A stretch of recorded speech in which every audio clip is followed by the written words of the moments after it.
selon vous, est-ce que le chef de l'État, le président de la République, est une institution ou un simple citoyen? Le président de la République est un simple citoyen. Le président de la République n'est pas un simple citoyen, mais plutôt une institution. Le président de la République, c'est un simple citoyen. Le rôle qu'il incarne est une institution. Un président de la République ne peut pas être une institution, donc c'est un citoyen après tout. Le président de la République, c'est une institution parce qu'il dirige et gère les affaires sociaux, culturelles. C'est un simple citoyen. Le président de la République est une institution, pas un simple citoyen comme nous. Vous avez suivi. Le président de la République, pour certains, ne peut pas être une institution, c'est un simple citoyen. Un simple en plus, un citoyen. Nous avons l'expert pour nous donner la vraie information, la vraie réponse. Mais voilà, merci d'être là, monsieur Loko, Gervais Loko, expert en décentralisation, participation citoyenne.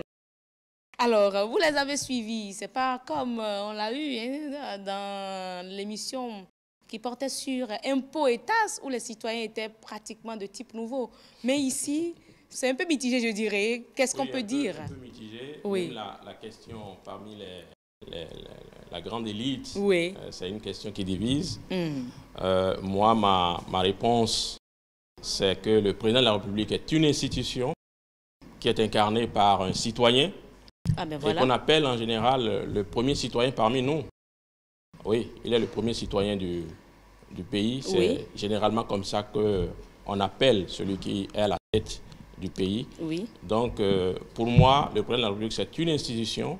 Il porte sur ses épaules le citoyen, le premier citoyen du pays. Oui.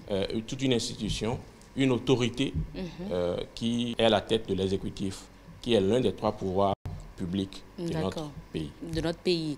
Donc voilà qui est clair, hein, le président de la République, c'est avant tout un citoyen, et pas un simple citoyen. Ouais, maintenant, c'est une institution, parce qu'on parle du président de la République, du chef de l'État. Est-ce que nous avons quand même le droit de le critiquer, de critiquer de façon générale les autorités qui nous dirigent?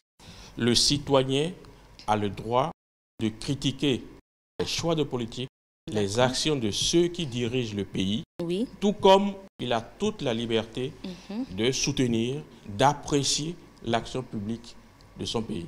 Vous savez, nous sommes en démocratie et la démocratie, la critique est une donnée essentielle. On dit que la démocratie se nourrit du débat d'idées, de la confrontation des points de vue divergents. Et c'est pour ça d'ailleurs qu'en démocratie, et c'est le cas de notre pays, la liberté d'expression, la liberté de presse sont garanties par la Constitution. La critique, ça permet de corriger l'action publique, ça permet d'améliorer l'action publique, ça offre des données alternatives pour apprécier l'action publique. Donc, et c'est pour ça d'ailleurs qu'il existe des mécanismes juridictionnels ou non juridictionnels qui permettent aux citoyens qui veulent critiquer d'avoir une suite favorable ou non aux critiques qu'ils portent, aux dénonciations qu'ils portent sur l'action publique. D'accord. Ben, lorsqu'on prend un pays comme le nôtre, en parlant bien sûr de sa démocratie, si le citoyen veut critiquer une institution, veut critiquer les actions d'une autorité, comment doit-il s'y prendre?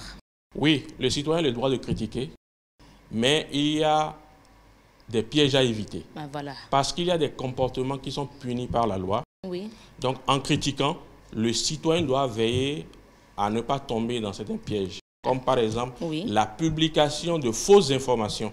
Ok.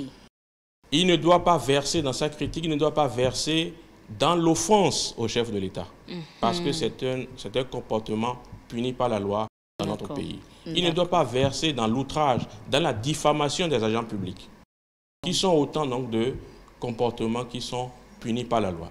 Donc, on a le droit de critiquer, mais en critiquant, veillez à ne pas publier de fausses informations, à ne pas diffamer les agents publics, à ne pas offenser le chef de l'État, à ne pas outrager certains fonctionnaires comme par exemple les magistrats et les policiers. Donc ce n'est pas seulement le président de la République qui mérite, je dirais bien, qui mérite ce respect-là.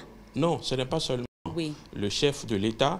C'est vrai, l'article 277 du Code de l'information et de la communication a créé une infraction, disons, spécifique au chef de l'État pour protéger le chef de l'État contre les offenses, c'est-à-dire les allégations diffamatoires, les allégations injurieuses envers la personne du chef de l'État, dans sa vie publique comme dans sa vie privée. Ce n'est pas lui seul. Il y a aussi les chefs d'État étrangers. Il y a aussi les ministres des Affaires étrangères, des gouvernements étrangers. Il y a aussi les magistrats. J'ai parlé tout à l'heure des magistrats qui sont protégés par une infraction qu'on appelle l'outrage à magistrat.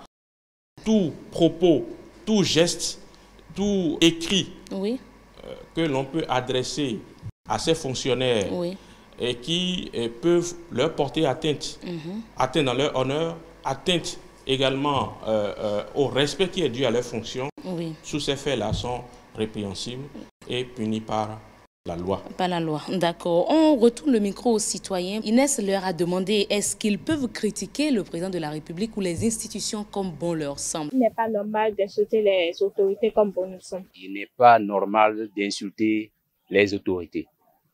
Parce que même dans l'éducation, on nous dit que même le simple aîné de la famille, il est une institution. En aucun cas, un citoyen ne doit pas insulter une autorité du pays. Ce n'est pas possible d'insulter les autorités. Il n'est pas possible de l'insulter comme pour nous sommes. J'aimerais inviter entre nous à nous respecter et à respecter l'hiérarchie.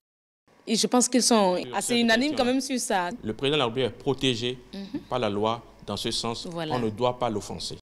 On peut faire la prison pour ça. Et depuis quelques années, c'est vrai que les présidents de la République que nous avons ne courent pas trop derrière cette infraction, mais il y a déjà eu des cas où des gens ont été condamnés pour offense au chef de l'État.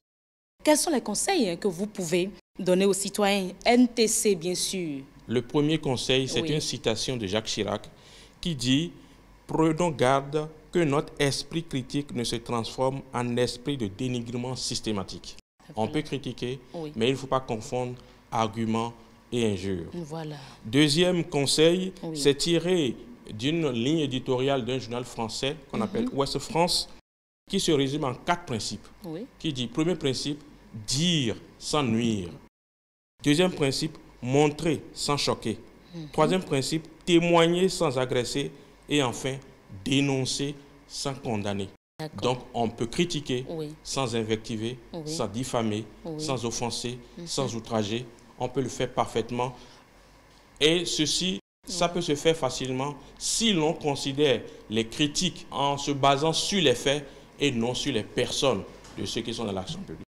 Dire sans nuire, montrer sans choquer, témoigner sans agresser, dénoncer sans condamner. Merci beaucoup. Nous vous invitons à être des citoyens de type nouveau en cette matière. Le chef de l'État, c'est une institution qui mérite respect de votre part. Toute institution, tout président ou tout directeur général, toute autorité de cette nation mérite respect vis-à-vis de nous. Et c'est ça qui fait de nous un citoyen de type nouveau.